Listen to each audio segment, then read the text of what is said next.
साथियों, जैसा कि आपको ज्ञात है कि आज हम लाइव आ रहे हैं। इसके पीछे के कारण केवल यही है, और आज मैंने मुद्दा रखा था, उस मुद्दे पर बात रखूंगा।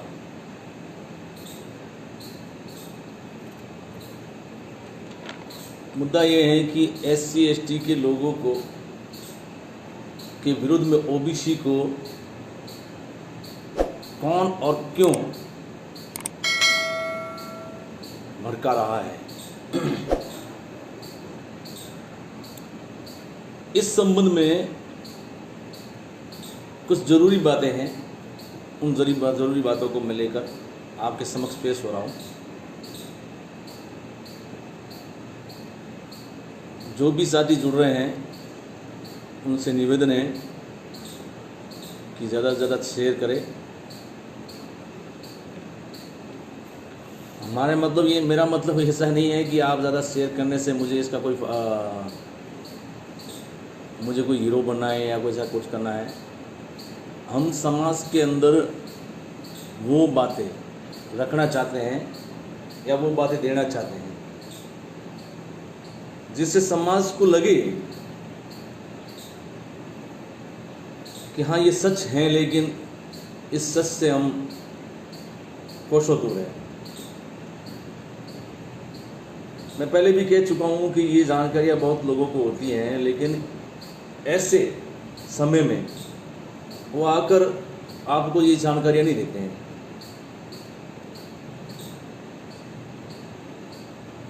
हम संगठन चलाने वाले लोगों में से हैं और हमारा संगठन बहुत बड़े पैमाने का संगठन है। ये जो कोरोना महामारी और लॉकडाउन, धारा 144 जैसे कई चीज़ें होने से हम पूरे देश भर में जो कार्यक्रम लगाते थे वो कार्यक्रम हम अब लगा नहीं पाते। इसी माध्यम से हमारा ये माध्यम बन गया, जो सोशल मीडिया के, जो फेसबुक हो, ट्विटर हो या व्हाट्सएप हो, उसके ज़रिए हम अपनी बात जो समाज तक पहुंचानी है वो पहुंचा देते हैं। अगर ये बातें नहीं पहुंचती तो समाज के अंदर बहुत बड़ा बवाल हो सकता है और हमारी SC ST और OBC और इन्हीं में से धर्म परिवर्तित अल्पसंख्यक लोग इस जाल के जंजाल में फंस जाते हैं। इसलिए समय समय पर हमें, जैसे कई जगह पर कई लोग आ रहे हैं, ऐसा नहीं है कि हम ही एक ऐसे हैं जो आपको फेसबुक पे लाइव आकर हम बता रहे हैं, ऐसा नहीं है। आज अगर आप देखोगे तो देश के अंदर जितने भी संगठन चलाने वाले लोग हैं, उनके आला अधिकारी हो या उनसे नियुक्त लोग हो, वो सभी संघ आज फेसबुक व्हाट्सएप के माध्यम से आपको ये चीज़ें यहाँ से लाइव आकर बता रहे हैं। जो हम बताना चाहते थे समाज के अंदर जा कर बताते थे, वो नहीं बता पा रहे हैं, क्योंकि आपको पता है कि राष्ट्रीय आपदा कानून जिस प्रकार से इन लोगों ने लगाया या बताया गया, जैसे कोरोना को और लॉकडाउन हो गया, बाकी सब लोग कुछ भी कर सकते हैं, वो भूमि पूजन कर सकते हैं, वो मंदिर निर्माण में कुछ भी कर सकते हैं, लेकिन आम जनता को वहाँ तक नहीं पहुँचने दिया जाता। इस कारण से ही हम यहाँ बैठकर, घर में बैठकर ही हमारे समाज के बीच में ये बात पहुँचा है। कैसे जो वास्तविक बात पहुँचनी चाहिए, उस बात को पहुँचाने के लिए ही हम आज लाइव आ रहे हैं। और विषय हमारा बहुत बड़ा गंभीर है और इस पर गंभीर सच्चाई भी होनी चाहिए, क्योंकि आज जिस प्रकार से हम देखते हैं साथियों, विषय को ही लेकर मैं थोड़ा सी बात बताऊंगा। एक साथी लिख रहे हैं, साथी लिख रहे हैं कि ये पाथड़ी गांव में, हाँ पाथड़ी गांव में जो घटना हुई, उस घटना के बाद में कई लोगों ने अब शब्द कहे, अभद्र भाषाएं बोली, और उसमें एक नाम और निकल कर आया है, न्यामाराम जी चौधरी, जिसे वो न्यामाराम जी हिंदू बताते हैं। चलो इसके बारे में भी बात करूँगा। वैसे विषय हमारा वो नहीं है, लेकिन ओबीसी से रिलेटेड मामला है, मैं बात रखना चाहता हूँ ओबीसी रिलेटेड, तो इस विषय पर भी मैं बात रखूंगा कि नेमाराम जी हिंदू नाम से जो आईडी चलाते हैं, उनके बारे में भी किसी ने कहा है तो उसके संबंध में भी बात बताऊंगा, और बात जरूरी है, उनके लिए भी बात बताना जरूरी है। बात इस प्रकार से मैं पहले स्टार्ट कर देता हूँ आज पहले ही, कि तथागत बुद्ध को किसी ने कहा कि आप तो हे भगवान, आप तो संत हैं, महात्मा हैं, आप जो भी हैं, आपको तो संस्कृत में ही बात करनी चाहिए। समझने वाली बात है साथियों, तथागत बुद्ध ने क्या कहा। तथागत बुद्ध कहते हैं कि संस्कृत एक कोड भाषा होती है जो विशेष लोगों के लिए ही उस समय निर्धारित थी। उस समय जो शास्त्र लिखे गए या जो भी धर्मशास्त्र लिखे गए, उन धर्मशास्त्रों के अंदर संस्कृत भाषा का ज्ञान और उस भाषा का अनुभव और उस भाषा को समझने वाले वही लोग थे। तो बुद्ध को भी कहा कि आप एक विद्वान हैं, आप संत हैं, और संत को संस्कृत भाषा का इस्तेमाल करना चाहिए, यानी कि बोली चाली में वो भाषा लेनी चाहिए। तब बुद्ध बहुत बड़ी अच्छी बात बताते हैं कि तथागत बुद्ध कहते हैं कि नहीं, मैं एक लोक भाषा के माध्यम से, क्योंकि हमारी जनता, हमारे लोग ज़्यादातर हमारी जो लोकल भाषा, जिसे हम लोक भाषा कहते हैं, लोकल भाषा, उस भाषा में ज़्यादा समझेंगे, इसलिए मुझे संस्कृत के बदले अपनी लोकल भाषा, प्राकृत भाषा का, या जिसे उस समय की पाली भाषा भी कह सकते हैं आप, उस भाषा के अंदर मैं अपनी बात रखूंगा ताकि सभी लोगों को आराम से समझ आए। तो मैं भी आप लोगों से यही गुंजारिश करूंगा कि मैं एक आम लोकल भाषा, जैसे हिंदी में भी हमारे राजस्थान की बात हो रही है, तो मैं राजस्थान के अंदर राजस्थान के लोगों को, वैसे ये देश का मामला है लेकिन मैं आज विशेष राजस्थान की बात कर रहा था, तो मैं राजस्थान के अंदर ऐसी ऐसी घटनाओं के बारे में आम लोगों को ये जानकारी देना चाहूँगा कि वो कौन लोग हैं जो SC ST के विरोध में OBC को भड़का रहे हैं। अब उनकी लड़ाई भी हम लड़ते हैं। जैसे पाटेड़ी की आपने बात बताई, जिन्होंने अभद्र भाषा का व्यापार किया, सब कुछ किया, हम लाइव आकर हम लोगों ने भी, हमने भी, और कई लोगों ने जो अपने आप को विद्वान भी मानते हैं, लाइव आकर बता भी रहे हैं, और जालोर के अंदर भी हमारे साथी कई जन लाइव आकर बता रहे हैं, लेकिन वो पूरी बात पता नहीं कैसे खोलकर नहीं कह पा रहे, उसका कारण अलग हो सकता है। तो साथियों, मैं बात ये कहना चाहता था कि अब मुद्दे पर आते हैं, OBC को कैसे बदलाया जाए। इसके लिए मैं आपको विशेष बात बताऊंगा। हमारे संगठन में SC ST OBC और माइनॉरिटी के सारे लोग होते हैं। उस संगठन के जरिए हम राष्ट्र में 12 मास काम करते हैं, और 12 मास में एक राष्ट्रीय अधिवेशन होता है। उस राष्ट्रीय अधिवेशन में हमने क्या क्या काम किए, कहाँ काम करने हैं आगे, उसकी एक बहुत बड़ा अधिवेशन होता है। बहुत ज़्यादा लोग इकट्ठे होते हैं, जिसमें 5 से 10 हज़ार 20 हज़ार लोग भी हो सकते हैं। तो उन 5, 10 हज़ार 20 हज़ार लोगों के बीच में हम बात रखते हैं, जिसमें SC ST OBC और माइनॉरिटी के सारे लोग होते हैं। हम लोगों ने, हमारे संगठन ने एक काम किया। काम ये था कि हम लोगों ने अपने संगठन के माध्यम से एक मैसेज दिया, और मंच से, खुले मंच से, यूट्यूब पर भी है, वो फेसबुक लाइव पर भी होगा, और व्हाट्सएप पर, सभी जो माध्यम, जो सोशल मीडिया के माध्यम है, सोशल मीडिया के माध्यम, उन माध्यमों से वो मामला सभी लोगों के बीच में गया। मामला ये था कि हमने कहा कि हम इस देश के अंदर OBC जो हमारा बड़ा भाई है, उस बड़े भाई को हम सपोर्ट करेंगे। कैसा सपोर्ट करेंगे? उनके पास सब कुछ है, लेकिन सपोर्ट के मामले में एक चीज़ में वो सपोर्ट में नहीं है कि भारत के अंदर लोकतंत्र है, और लोकतंत्र में 51 की जीत होती है। जैसे आप लोगों का भी वर्तमान में परिस्थिति पता होगी कि राजस्थान की सरकार है। अभी राजस्थान की सरकार में जैसे राजस्थान की 200 सीटें विधायकों की है, और उसमें से 101 विधायक जिस पार्टी के पास में हो वो सरकार बनाता है। तो मैं यही कह रहा हूँ कि हमारे देश के अंदर अगर 52% या 48%, बिल्कुल अच्छी बात है, ये भी बात मेरे सामने आई कि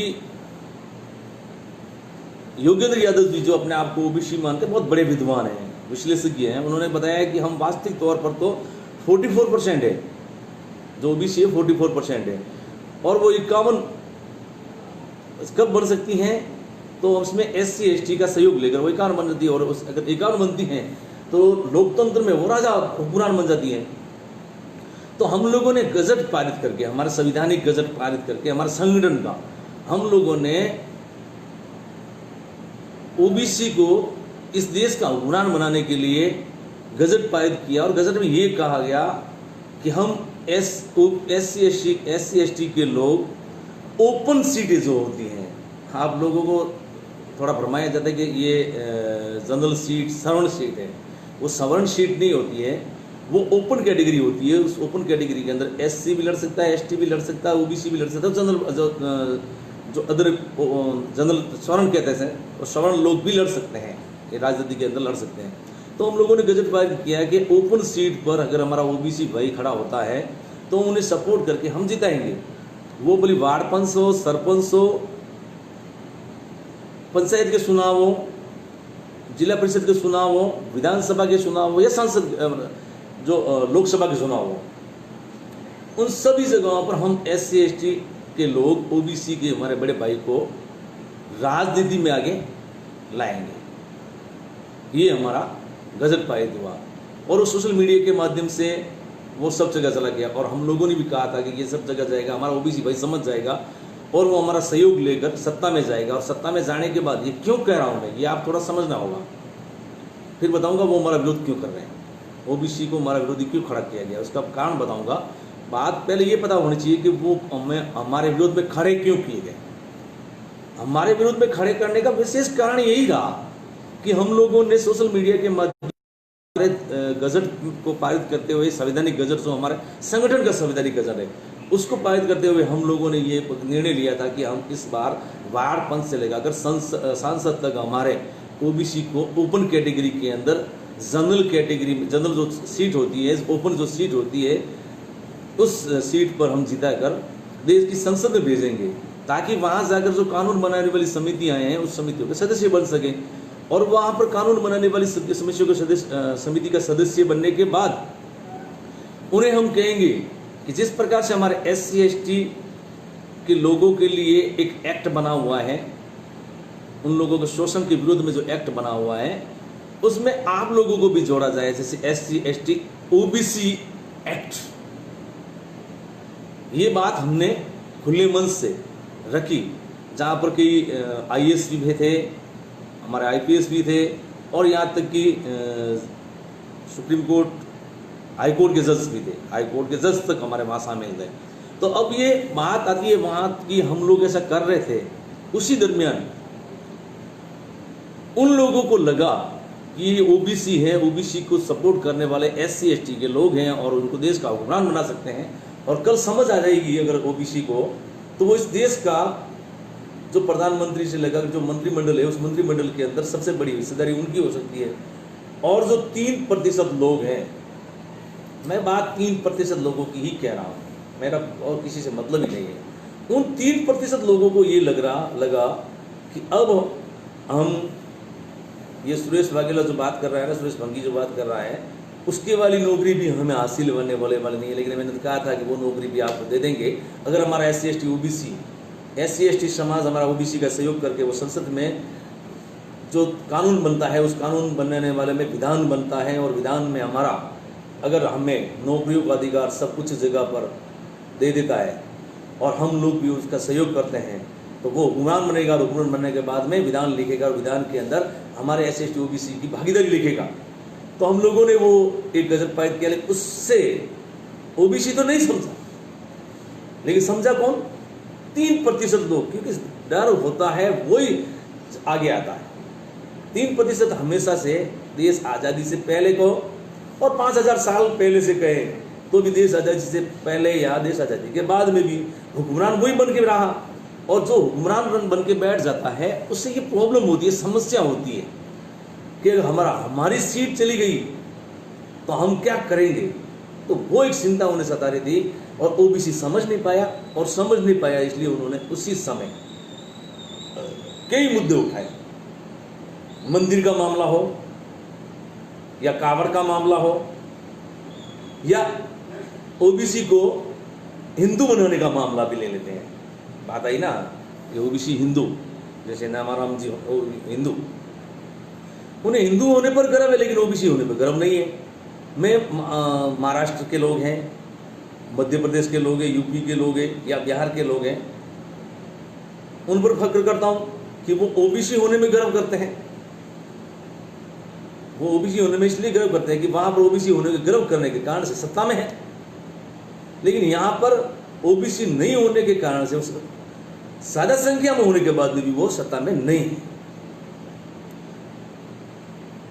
अब वो बात आती है नेमाराम जी की। अगर हिंदू भी बना दिया गया उनको, और वो कहते हैं, एक हमारी बहन संगीता के साथ में जो भी हुआ उसके बारे में, कि हमें हिंदुओं को सबको एक होना चाहिए, हिंदू के विरोध में जो घटना हुई है उनके खिलाफ में एक होना चाहिए। साथियों, मैं ये कहना चाहता हूं कि आप हिंदू हो और हिंदू बन रहे हो, ये बन नहीं रहे हो। आपकी पूरी हिस्ट्री ली मैंने, आपकी जानकारी ली, तो पता चला कि आपको हिंदू बनाया गया क्योंकि आप ताकतवर तो हो, बुद्धि में नहीं हो। बुद्धि नहीं होने के कारण से आपको, आपकी बुद्धि का इस्तेमाल या ताकत का इस्तेमाल वो लोग करते हैं। आपके यूट्यूब पर चैनल पर, यूट्यूब पे पड़े हैं मान्यवर नेमाराम जी, आपके यूट्यूब पर आपकी अभद्र भाषा के वीडियो पड़े हैं, जो आप हिंदू को ही हिंदू आपको बताया जा रहा है और आप हिंदू को गाली दे रहे हो, और अगला भी आपको इसी प्रकार से गाली दे रहा है। तो आप बताइए, हिंदू आपस में गालियां कैसे दे रहे हो? हिंदू आपस में गालियां कैसे दे रहे हो? क्या आपकी भाषा में माँ बहन की भाषा का शब्द नहीं आए, गाली में शब्द नहीं आए वो, फिर आप हिंदू होकर आप हिंदू को ही तो गाली दे रहे हो? तो वो कौन है जो आपको हिंदू भी बताया जा रहा है और आपको गाली भी दिलवा रहा है? ये बात मेरी नेमाराम जी तक जरूर पहुंचाए, जो भी उनके कोई फॉलोवर हो या नहीं हो, हमारे साथी भी चाहे तो पहुंचा सकते हैं कि आपको हिंदू बनाया जा रहा है और हिंदू के विरुद्ध में आपको गाली दी जा रही है, और उसका यूट्यूब पर, मतलब फेसबुक यूट्यूब पर आपका वीडियो पड़े जिसमें आप गालियां दे रहे हैं, माँ बहन की गालियां दे रहे हैं। और एक तरफ आप हमारी बहन संगीता के खिलाफ में, हम लोगों ने कुछ प्रदर्शन नहीं किया, हम लोगों ने कहा कि दोषी हैं, उन दोषियों को सजा मिलनी चाहिए। उसमें कह रहे हो हिंदू एक हो जाओ, हमारी माँ बहन के साथ ऐसा हो रहा है। अरे भाई, हमारी भी माँ बहन है वो, और आपसे ज़्यादा बुद्धिजीवी लोग बैठे हैं हमारे समाज के अंदर। बात इस प्रकार से है कि आप लोगों ने टारगेट भी एक जाति को किया, जैसे मेघवाल जाति को टारगेट किया, और आपने कहा कि मेघवाल आजकल बहुत ज़्यादा हो गए हैं, और ये भी कहा कि भीमटे ऐसा कर रहे हैं। साथियों, मैं आपको बताना चाहता हूँ नेमाराम जी के माध्यम से, किसी और को भी, जो ओबीसी हैं हमारे संगठन में, संत राजाराम जी को,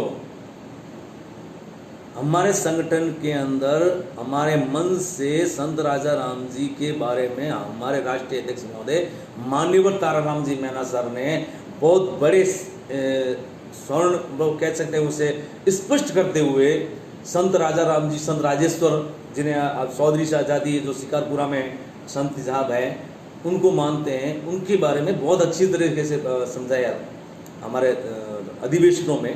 हमारे चौधरी भाई, हमारे ओबीसी भाइयों को हम छत्रपति शाहू महाराज का सम्मान करते हैं। कल उनकी जन्म जयंती है, और कल ही के दिन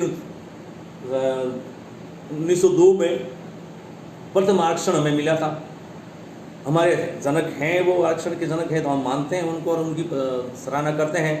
हम ओबीसी के संत सेन जी, संत पीपाराम जी, संत राजाराम जी और कई संतों को, जो ओबीसी संत है तुकाराम जी से लगाकर, हम उन लोगों को दबे हुए उनके इतिहास को, उनके विचारों को हम लोगों ने अपने संगठन के माध्यम से पूरे देश में प्रचारित किया।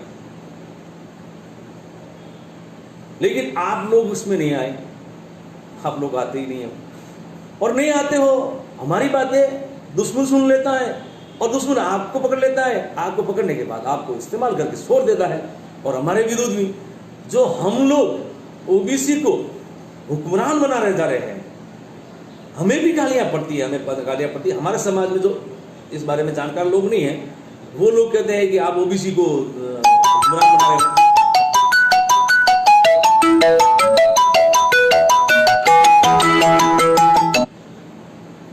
आप ओबीसी को हुक्मरान बना रहे हो, हमें कहते हैं वो तो हमारे विरोध में खड़ा रहता है, हमारे विरोध में कुछ न कुछ लिखता रहता है। मैंने कहा नहीं भाई, जिस प्रकार से नेहमा राम जी को जानकारी नहीं है उसे हिंदू बताकर उनके साथ में क्या कौन क्या कर रहा है, इसी प्रकार से हमारे सारे ओबीसी के भाई है।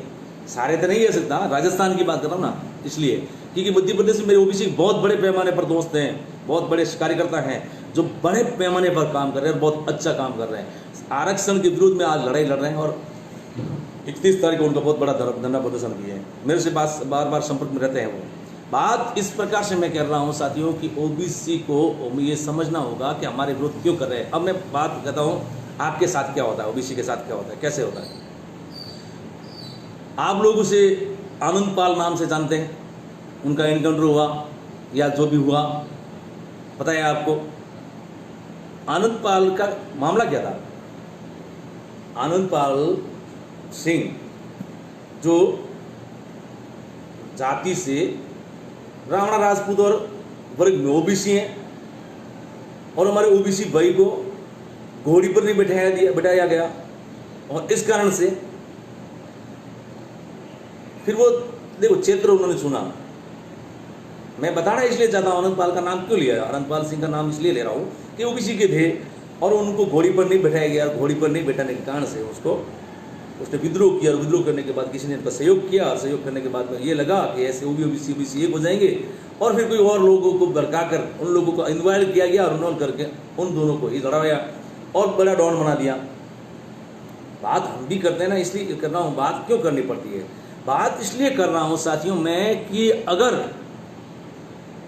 घोड़ी पर नहीं बैठाने के कारण से, विद्रोह करने के कारण से ओबीसी का आनंद पाल सिंह डॉन बन सकता है, हमने तो नहीं किया ऐसा। हमारे साथियों को रोज घोड़ी से उतारा जाता है, हमने कोई हत्या का रास्ता नहीं अपनाया, हमारे विवेक और बुद्धि का काम किया। हम लोगों ने कानूनी सलाह लेकर, कानूनी सहायता लेकर काम जरूर किया होगा, कानून ने भी हमारा सहयोग किया या नहीं भी किया होगा, तो हम लोग उस मुकाम पर नहीं पहुंचे जहां से हम हत्यारे बन जाए, हम विद्रोही बन जाए। हम लोग केवल वहां तक काम करते हैं जो हमारे लोग। इसलिए मैंने ओबीसी के हवाला दिया है आनंद पाल का।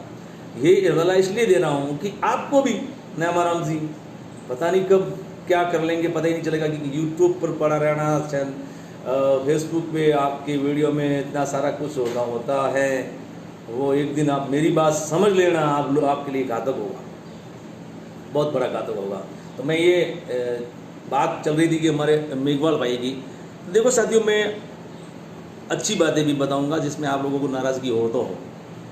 इधर मीणा, आदिवासियों में मीणा यानी एसटी में मीणा, और इस साइड मेघवा। इसके बाद में आज तो जटिया, जो फुल हमारे कई साथी फुलवारिया है, जटिया जाति के आज हमारा भाई एक टॉपर बना। उन्होंने पैतृक कार्य छोड़ा, जैसे मेघवाल ने पैतृक कार्य छोड़ा, हमारे चौहान लगाते हैं, डॉक्टर साहब चौहान हो या जो मोची भाई थे, उन लोगों ने भी अपना पैतृक कार्य जैसे छोड़ा तो बच्चे डॉक्टर बनने लगे, इंजीनियर बनने लगे, आज बड़े उच्च पदों पर चले गए।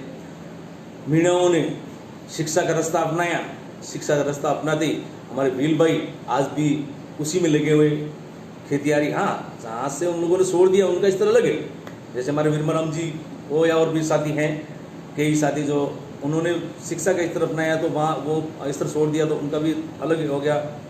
बात ये कह रहा था कि आज हमारे मोजी भाई हो या हमारे जटिया भाई हो या और भी जातियाँ हैं एससी की, वो वहाँ पहुँच गए, लेकिन मेघवाल को ही टारगेट क्यों किया जा रहा है, मैं इस संबंध में विशेष बात करना चाहता था कि ओबीसी को मेघवालों के विरोध, जनरल में भी राजपूतों को मेघवालों के विरोध, और हमारे एससी एसटी के लोगों को भी मेघवालों के विरोध ही खड़ा किया जा रहा था। है बात बताओ क्यों? कि मेघवाल जाति ने आज से 30 से 40 साल पहले अपना पैतृक कार्य, जब हम भी करते हैं ना, हमारी जाति के लोग करते हैं, झाड़ू निकालने का काम करते हैं, वो छोड़ा नहीं। तो उन्होंने पैतृक कार्य जैसे छोड़ा, वो पैतृक कार्य छोड़ते ही उन्होंने नया काम शुरू किया। भले वो मजदूरी का काम हो, किसानी का काम हो, वहाँ काम किया। फिर उनके आने वाले बच्चों की पीढ़ी को उन्होंने सोचा कि भाई इसमें तो मेहनत लगती है, हमारे बच्चों को उस शिक्षा के लिए बाबा साहब अम्बेडकर ने संविधान दिया और संविधान के अंदर सारे कुछ राइट्स दिए, अधिकार दिए, इसलिए वहाँ उन्होंने उनके बच्चों को शिक्षा देने का काम किया। और शिक्षा देने के बाद में वो समझदार हो गए, तो आज शासन और प्रशासन में, सत्ता में भी बहुत ऊंचे ऊंचे पदों पर पहुँच गए, मंत्री भी है और केंद्र सरकार में भी मंत्री हैं। तो वो IAS बन गए, IPS बन गए, मंत्री बन गए और वो एक थिंक टैंक का काम करने लगे। आज हमारे SC ST के लोगों को, मैं तो विशेष करके आपको बताऊंगा, SC के लोगों के लिए, हमारे लोगों के लिए वो एक मजबूत स्तंभ है और उनमें से कई अच्छे लोग हैं। हाँ, ऐसा नहीं है कि जाति के अंदर गलत लोग भी नहीं होते हैं। मेरी जाति के अंदर मैं भी गलत कहा जा सकता हूँ, तो उनकी जाति में वो भी अगर गलत कहीं कहीं कहे जा सकते हैं। तो साथियों, बात इस प्रकार से है कि हमारी मेघवाल जाति के व्यक्ति बड़े पैमाने पर बदलाव किया, एक क्रांति कह सकते हैं हम, शैक्षणिक क्रांति, सामाजिक क्रांति और आर्थिक क्रांति में वो सफल हुए। उससे हमारे लोगों को भी उन्होंने हाथ पकड़कर उठाने का काम किया। एक वो कहावत है ना, किसी के पैर खींचने से अच्छा है किसी का हाथ खींचो ताकि वो आगे बढ़ सके। तो उन्होंने पैर खींचने वाले लोगों में से नहीं रहे और हाथ खींचने वाले लोगों में से हैं। हाँ, कुछ लोग हैं, तब अपवाद कहीं भी हो सकते हैं। जिस संगठन में मैं काम करता हूँ, मुझे पता है कि हमारे संगठन के अंदर अगर आज 50 लाख की भागीदारी रहती है, तो 50 लाख में से 35 लाख लोग ऐसे इस जाति के लोग मिलेंगे जो हमें हर प्रकार से संभव मदद करते हैं संगठन में। आज मुझे भी मोबाइल के जरिए जो आप मुझे देख रहे हैं, तो मुझे भी अगर कहीं संबल दिया है या मेरे अंदर जो बात करने की जो क्षमता दी है किसी जाति का, मैं उसमें किया, मैंने, और खुला कह रहा हूँ, किया मैंने। हाँ, बात यही है कि अब बात आती है कि इन लोगों के विरोध में कैसे खड़ा करना है। विशेष करके पहले काम किया, सिखों के विरोध में खड़ा किया। सिख ताकतवर लोग थे, कमजोर कर दिया गया। जैसे ही उनको ईसाई ताकतवर लगे, ईसाइयों को कमजोर किया गया। वैसे ही आदिवासी, जो आदिवासी क्षेत्रों में हमारे जो विशेष अधिकार मिले हुए प्राप्त लोग हैं, उन्हें कमजोर करना था, कमजोर किया गया। मुस्लिम को कमजोर करना था, मुस्लिम को कमजोर किया। अब बात आती है जातियों तक। अब OBC में जाट बिश्नोई को टारगेट किया। अरे आपको पता है, सब पता है, लेकिन आप जान नहीं रहे। OBC में जाट बिश्नोई को टारगेट किया। SC ST में ST में मीणाओं को टारगेट किया। SC में मेघवाल को टारगेट किया। ये क्या है? हमारे बढ़ते हुए लक्ष्य कदम को रोकने का काम है। इस देश के अंदर जब भी SC ST OBC के लोग, अरे मैं ये कह रहा हूं, हम लोगों ने OBC की लड़ाई लड़ी। कौन सी लड़ाई लड़ी? जालोर के अंदर ही जहाँ बैठे हम, जालोर के अंदर गजापुरा गांव में एक हमारे साथी ने एक मकान बना दिया, उसकी पौड़ को तोड़ने के लिए कई लोग आए। अब राजपूतों को भी कहा गया। राजपूतों में कौन? भौमिया भाई को। आपको पता नहीं है कि भौमिया राजपूत अपने आप को भले ही वो क्षत्रिय माने या राजपूत माने, लेकिन वो भौमिया राजपूत OBC है। अब बात OBC को OBC टकराने की बात हो गई। OBC भी OBC से टकरा जा रहा है और उसे आगे किया जा रहा है। वो लड़ रहा है हमसे, हम भी हैं। और मुझे भी कहा जैसे आप इस बार जो उन पर केस कर दो, वो केस कर दो। तो मैंने जितनी भी रिकॉर्डिंग सुनी और रिकॉर्डिंग में पाया कि सभी OBC के लोग और राजपूतों में कोई भूमिया राजपूत, वही लोग हमारे सामने आ रहे हैं जिनकी रिकॉर्डिंग है, जो हमारे विरोध में बोल रहे हैं, हमें गालियां दे रहे हैं, सारा कुछ कर रहे हैं, आप भद्र भाषा का व्यवहार कर रहे हैं। वही लोग, हमें पता है कि हमारा OBC भाई है, मैंने उस पर केस करने के लिए मना कर दिया, इस पर केस नहीं करेंगे। इनको समझाएंगे कि हम आपके भाई और आप हमारे भाई हो। आप और हम दोनों भाई भाई। इस देश के अंदर एक अलग जगह है, ऐसी अलग जगह है कि आपको हुक्मरान बनाए। आप हमें वहाँ तक जो भी शासन प्रशासन में जो अच्छा काम होता है वो अच्छा काम कर लेना, हमें भी सहयोग दे देना, हम आपका सहयोग करेंगे। तो साथियों, इस प्रकार से हम जब भी हम ऐसा काम करने लग जाते हैं कि इस देश के अंदर OBC को हुक्मरान बनाने की कोशिश करते हैं, इस देश के अंदर जो कमजोर OBC है, उस कमजोर OBC को हिंदू बनाया जाता है। और हिंदू बनाकर, हिंदुओं अगर मान भी लेते कि हिंदू बनाया जाए, अरे बना दो हिंदू भाई, आप लोग कहते हो हिंदू है तो हमें भी हिंदू मान लो, लेकिन भारतीय संविधान में हिंदू नहीं है। वो भारतीय संविधान में एक अदर बैकवर्ड क्लास है, उसे कास्ट कहा जा रहा है, अदर बैकवर्ड कास्ट, कास्ट नहीं क्लास है वो।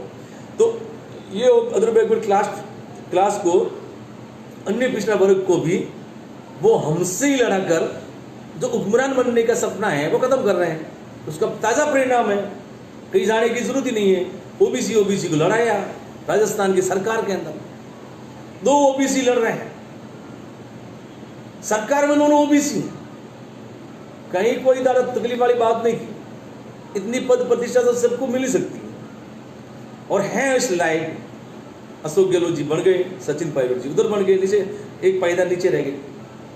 मौका था अगली बार सीएम बन जाते, कोई बड़ी बात नहीं थी। वो कई बार कहा जाता है कि भाई उनके बेटे के लिए और ये वो तो वंशवाद चलाने के लिए। हाँ, वंशवाद हो सकता है, टॉप पे होगा, यहाँ नहीं है। यहाँ तो राजस्थान वाले चल ही नहीं देते, सही बात तो यही थी। लेकिन जैसे सचिन जी को मौका मिलने वाला था, सचिन जी को खत्म करना है। पहले महिपाल जी मदीना और मलखान सिंह जी को पता नहीं किस प्रकार से क्या करके, चलो वो विषय नहीं है। बात ये कि हमारे SC ST OBC को एक होना होगा। OBC के लोगों को जिस प्रकार से कौन सत्ता में उन्हें जाने से रोकने के लिए हमें टारगेट बनाया जाता है, उन टारगेट को आपको समझना होगा। मैं इसी बात को करने, यहाँ बताने के लिए आज यहाँ पर आया था कि अब मैं कहानी बताऊंगा आपको, जो आपको शायद समझ आ जाए कि अब क्या करना चाहिए, कैसे करना चाहिए। आज मैं एक शांत मन से एक कहानी बताऊंगा आपको। थोड़ा पानी पी लेते हैं।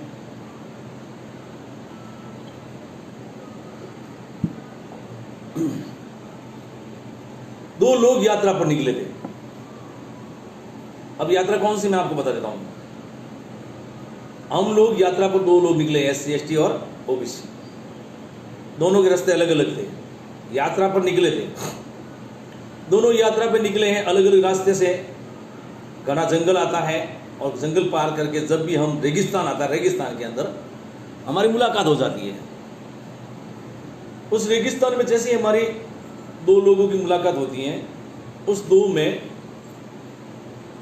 एक व्यक्ति आंख वाला था और एक व्यक्ति अंधा था।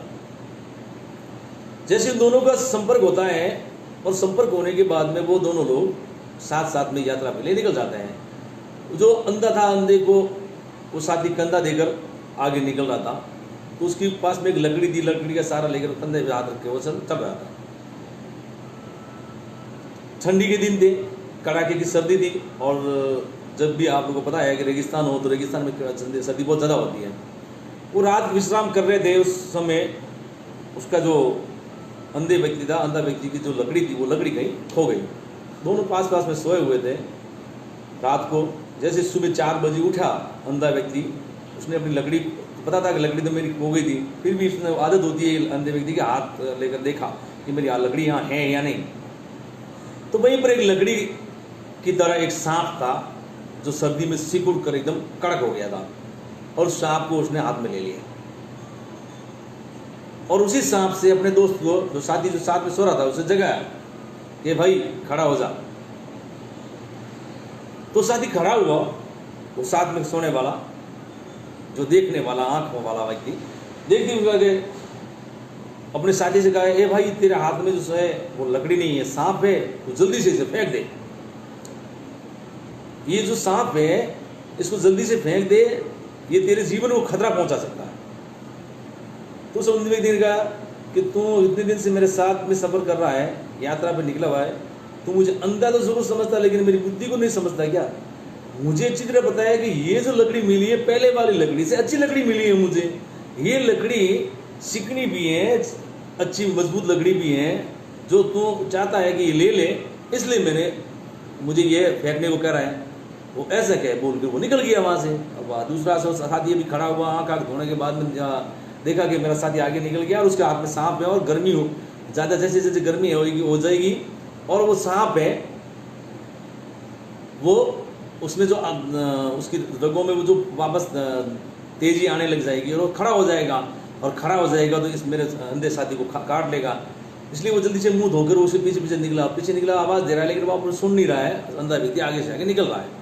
आगे निकलते निकलते जैसे ही उस सांप को लगा, मतलब वो गर्मी पहुंचने लगी और सांप हरकत में आया।